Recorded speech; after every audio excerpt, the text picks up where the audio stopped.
Sebuah kisah mahakarya terbaik dari S.H. Mintarja yang sangat populer di masanya berlatar belakang kerajaan Singasari.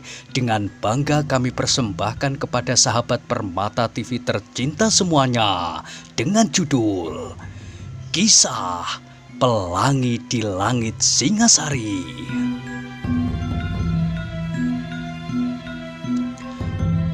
Pada kesempatan yang sangat baik ini, kita masuk pada episode yang ke-180. Selamat menikmati.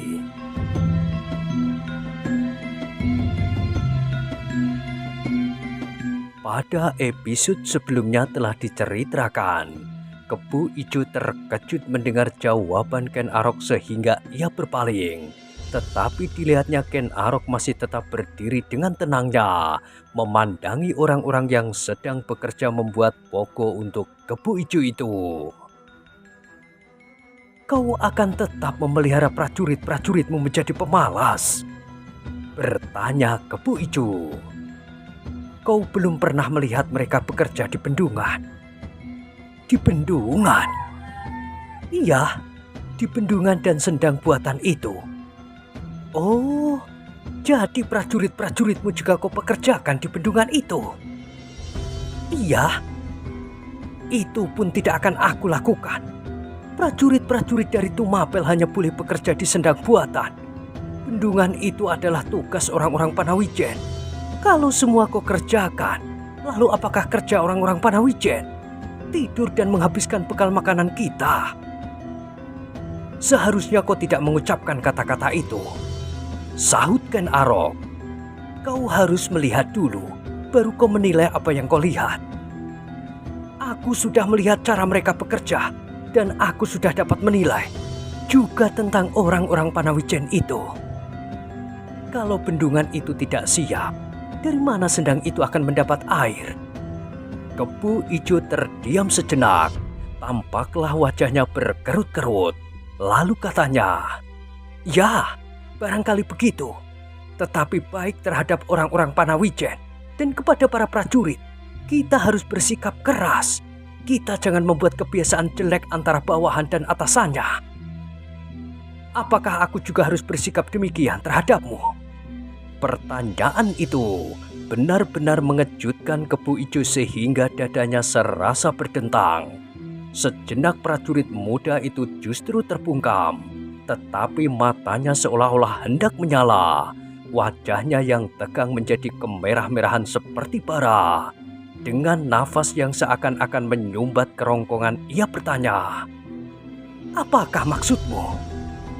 Tetapi Ken Arok masih tetap tenang. Ia masih saja memandangi orang yang bekerja membuat poko bagi Kebu Ijo. Dengan nada datar ia berkata, "Kau ingin aku bersikap keras terhadap bawahanku? Kalau kau tidak sependapat dengan aku, maka apakah kau juga bermaksud supaya aku memaksamu?" Dada Kebu Ijo kini benar-benar berdentangan. Ia tidak menyangka bahwa Ken Arok akan bersikap demikian terhadapnya. Selama ini ia menganggap bahwa Ken Arok adalah seorang pelayan dalam yang tidak begitu penting. Adalah kebetulan saja bahwa ia mendapat tugas di Padang Karautan. Seperti biasanya, aku kadang-kadang tidak terlampau panjang berpikir tentang sesuatu masalah yang tidak dianggapnya penting. Misalnya tentang pembuatan sendang dan taman di Padang Karautan. Sehingga ia menunjuk saja orang yang terdekat pada saat keinginannya itu tumbuh. Agaknya saat itu Ken Aroklah yang lagi menghadapnya, sehingga anak itulah yang diserahi untuk melakukan tugas itu. Kebu Ijo tidak pernah berpikir bahwa Aku Tunggul Ametung pernah menyaksikan sendiri bagaimana Ken Arok berkelahi melawan Mahisa Agni ketika mereka sedang melarikan Ken Dedes. Dan bagaimana anak muda itu dengan sebuah gerakan yang sama sekali tak terduga-duga telah membunuh seorang prajurit. Apa yang dilihat itu ternyata tetap teringat oleh Aku Tunggul Ametung yang senang sekali melihat keperkasaan para prajurit dan pelayan dalamnya. Dan karena keperkasaannya pula lah maka Witantra berada di dekat aku itu, dan dahulu juga kuda sempana. Karena hal yang serupa pula, maka Kepu Ijo tepat mendapat wisuda dan bahkan kemudian diserahi untuk memimpin sejumlah prajurit menyusul Ken Arok di padang karautan ini. Tetapi kini, tiba-tiba Kepu Ijo menghadapi sikap pelayan dalam yang dianggapnya tidak penting itu. Betapa menyakitkan hatinya, sehingga untuk sejenak justru mulutnya terbungkam dan tubuhnya menjadi gemetar seperti kedinginan. Selama itu Ken Arok hanya berdiam diri saja. Ia masih saja memandangi orang-orangnya yang sedang bekerja, seolah-olah ia acuh tak acuh saja atas sikap Kepu Ijo yang menjadi sangat marah kepadanya. Sejenak kemudian, maka terdengar Kepu Ijo menggeram. "Kau tidak akan dapat menakut-nakuti aku." "Aku tidak menakut-nakutimu. Aku hanya ingin mendengar pendapatmu tentang dirimu sendiri. Aku kira kau pasti tidak senang mendapat perlakuan yang tidak semestinya, terlampau keras dan kasar, tanpa mendapat kesempatan untuk menyatakan pendapatnya, tanpa kesempatan untuk beristirahat dan tertawa. Ternyata kau pengecut," sahut Kepu Ijo yang hampir tidak dapat mengendalikan kemarahannya. "Kau tidak berani mempertanggungjawabkan kata-katamu sendiri." "Kenapa?" bertanya Ken Arok masih dalam sikapnya. "Aku kira kau juga hanya dapat menakut-nakuti para prajurit itu, sehingga kau tidak berani bertindak keras terhadap mereka. Sedangkan apabila para prajurit itu berani menentangmu, maka kau surut tidak hanya 1-2 langkah, tetapi kau surut sampai ke batas yang paling aman bagimu." Kini Ken Arok memalingkan kepalanya, masih dalam nada yang datar ia bertanya, "Apakah maksudmu?" "Kau pengecut," Kepu Ijo mengulangi. "Kau tidak berani memberikan perintah sebagai seorang pemimpin. Kau hanya berani membujuk mereka dengan kemanjaan yang berlebih-lebihan, supaya mereka tidak marah kepadamu." "Kau yakin begitu?" bertanya Ken Arok. "Aku yakin," jawab Kepu Ijo. "Sekarang kau mencoba menakut-nakuti aku, tetapi kau tidak berani mempertanggungjawabkan. Dengan licik kau memutarbalikkan arti kata-katamu." Ken Arok mengerutkan keningnya, sedangkan Kepu Ijo berbicara terus. "Apalagi kau sama sekali tidak berhak berbuat apapun juga atasku. Aku mendapat perintah langsung dari tuanku Akuwu." "Bagaimana bunyi perintah itu?" Kepu Ijo terdiam sejenak, tetapi kemudian ia menjawab, "Aku mendapat perintah untuk membantumu, hanya membantu, dan itu tidak berarti bahwa aku berada di bawah perintahmu." "Kau berada di bawah perintahku," sahut Ken Arok tegas. Sekali lagi Kepu Ijo terdiam. Sekali lagi darahnya serasa mendidih dan wajahnya merah membara. Namun selama itu, ternyata Ken Arok telah mengambil keputusan untuk berbuat sesuatu atas anak yang agaknya keras kepala itu. Ia harus menunjukkan kewibawaannya atasnya menurut cara yang diingini oleh Kepu Ijo itu sendiri. Selama ia belum berbuat sesuatu, maka Kepu Ijo pasti masih akan merupakan penghalang bagi setiap rencana dan pelaksanaannya sesuai dengan cara yang selama ini telah ditempuhnya dengan hasil yang cukup baik. Ia tidak senang sama sekali apabila Kepu Ijo tiba-tiba saja telah mengubah suasana yang baik di dalam kerja yang berat ini. Karena itu maka ia akan berbuat sesuai dengan keinginan Kepu Ijo sendiri. Sejenak kemudian terdengar Kepu Ijo itu menggeram. "Kau akan membuktikan bahwa kau bukan seorang pengecut." "Bukan itu soalnya, tetapi sesuai dengan pendapatmu sendiri, aku akan berbuat sesuatu atasmu apabila kau tidak tunduk akan perintahku." "Apa yang akan kau lakukan?" Suara Kepu Ijo gemetar. "Memaksamu." "Oh," Tiba-tiba Kebo Ijo menyingsingkan kain panjangnya dan menyangkutkannya pada ikat pinggangnya yang lebar dan terbuat dari kulit ular. Itukah keinginanmu? Tetapi Ken Arok masih tetap berdiam diri. Bahkan kini ia telah memandangi para prajurit yang bekerja itu lagi. Seolah-olah ia tidak tanggap apa yang dilakukan oleh Kebo Ijo. "Hei!" berkata Kebo Ijo itu lantang. "Ayo, apakah yang kau kehendaki?" Ken Arok berpaling. Bahkan ia bertanya, "Apa yang sedang kau lakukan?"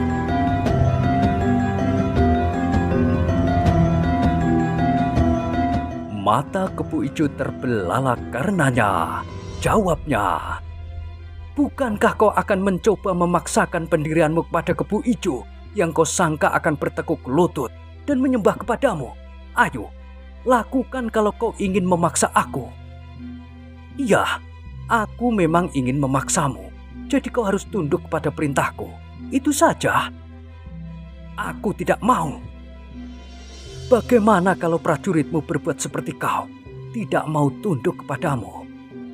Kemarahan Kebo Ijo itu ternyata telah membakar kepalanya sehingga hampir-hampir tidak terkendali.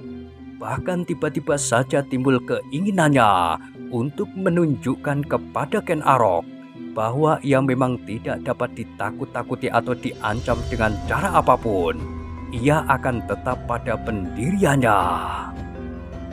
"Kalau prajuritku tidak tunduk kepadaku, aku pukul ia sampai pingsan. Bagaimana kalau ia melawan? Aku ikat dan aku seret di belakang punggung kuda. Nah, bukankah kau akan melakukannya atasku yang kau anggap bawahanmu?" "Bagiku tidak perlu. Aku dapat melaporkan hal itu kepada atasanku. Bukankah kau sekarang prajurit pengawal istana? Bukankah menurut susunan keprajuritan kau termasuk dalam lingkungan kekuasaan kakak seperguruanmu, Witantra? Itulah sebabnya kau tidak berhak memerintah aku. Tetapi pimpinan di sini adalah aku. Aku dapat melaporkan apa yang terjadi atasmu kepada Kakang Witantra dan bahkan mungkin langsung kepada aku Tunggul Ametung." "Setan alas!" Kebo Ijo menggeram. "Kau memang pengecut. Kau tidak berani bertindak dengan kekuatanmu sendiri. Kau akan menyalahgunakan kekuasaan yang ada padamu." "Itulah yang sebaik-baiknya. Aku tidak ingin bertindak sendiri. Aku tidak ingin memutuskan hukuman yang memang bukan wewenangku. Dan aku tidak ingin berbuat sewenang-wenang. Aku sangka bahwa kau adalah seorang laki-laki. Ternyata kau lebih dari betina pengecut yang sama sekali tidak berarti."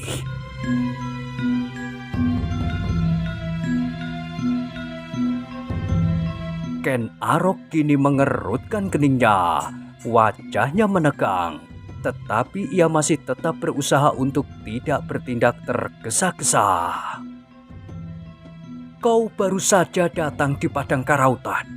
Jangan membuat persoalan. Kau seorang prajurit yang tahu kewajiban seorang prajurit. Kalau kau melakukan perintahku, maka itu sudah cukup. Kau tidak perlu membuat aneh-aneh di sini. Sekarang beristirahatlah. Besok kau akan mulai melakukan kewajibanmu. Tetapi ingat, akulah pemimpin di sini." "Aku tidak peduli," jawab Kebo Ijo yang benar-benar sudah tenggelam dalam kemarahannya. "Aku tidak mau tunduk kepadamu. Bahkan aku ingin membuktikan bahwa kau benar-benar seorang pengecut." "Bagaimana kau akan membuktikan?"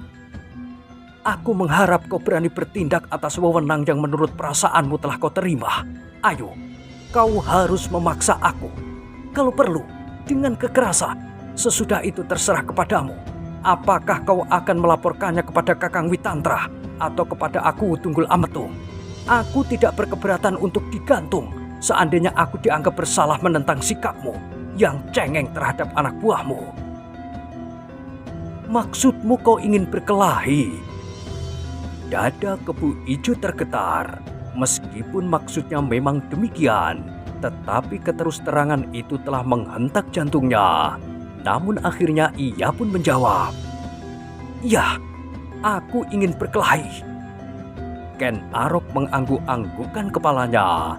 Ia pun ingin berbuat demikian, tetapi ia tidak mau dihanyutkan oleh kemarahannya saja. Ia harus tetap menyadari apa yang akan dilakukannya, supaya ia tidak terlepas dari pengendalian diri. Maka katanya kemudian, "Apakah kau sudah berpikir masak-masak? 1000 kali kuulangi, aku tetap dalam pendirianku. Aku ingin melihat apakah orang yang ditempatkan di padang karutan ini sudah tepat." Ken Arok mengangguk-anggukkan kepalanya. "Baiklah, kalau kau memang ingin berbuat demikian." "Bagus," hampir berteriak Kebo Ijo menyahut. Tetapi ia masih melihat Ken Arok berdiri saja dengan tenangnya, meskipun wajahnya menjadi semakin tegang. "Ayo, bersiaplah. Aku bukan seorang yang terlampau bodoh untuk melakukannya sekarang. Para prajurit itu akan melihat kita berkelahi. Mereka akan kehilangan kepercayaannya kepada pemimpinnya."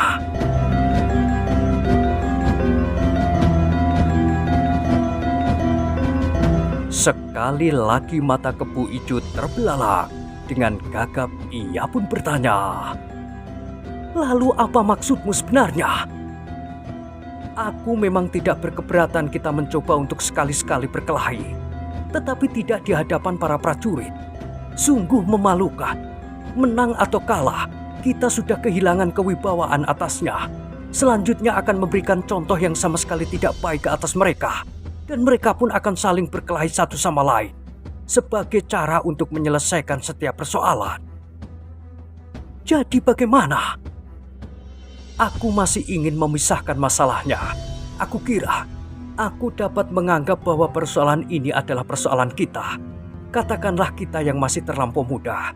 Aku akan menarik garis pemisah antara persoalan ini dengan kedudukan kita masing-masing. Aku mengharap kau tidak akan dianggap bersalah. Tetapi kita harus bersikap jantan. Siapa yang kalah harus mengakui kekalahannya."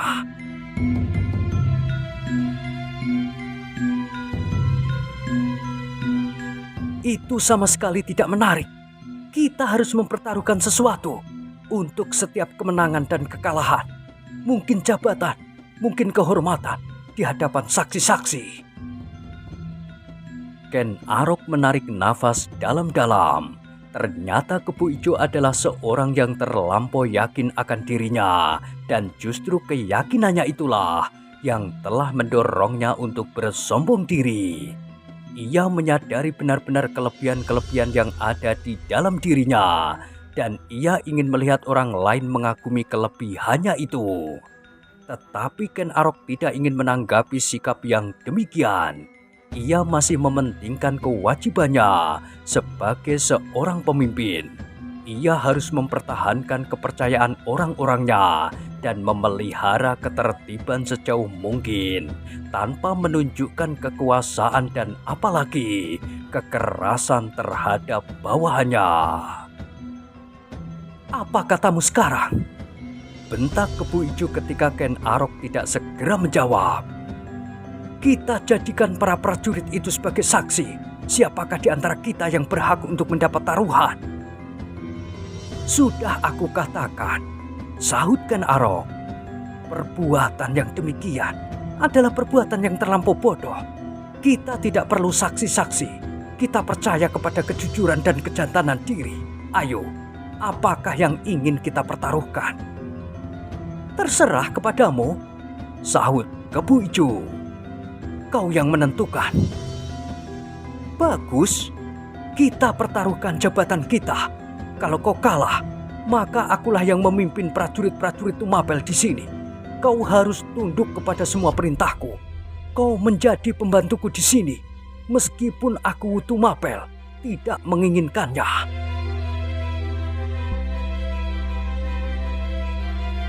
Ken Arok mengangguk-anggukkan kepalanya. Taruhannya cukup bernilai, tetapi Ken Arok harus cukup sadar bahwa ia akan menghadapi perkembangan keadaan yang mungkin saja tidak dikehendaki.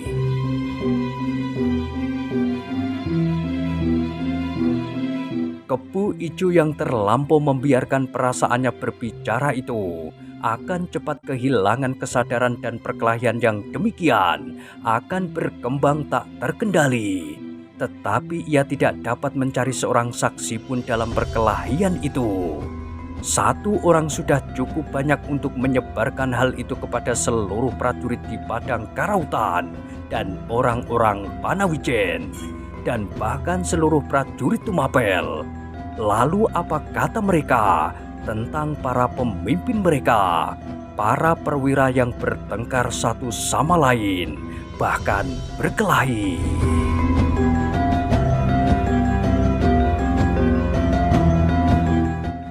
Nah, bagaimanakah kisah selanjutnya?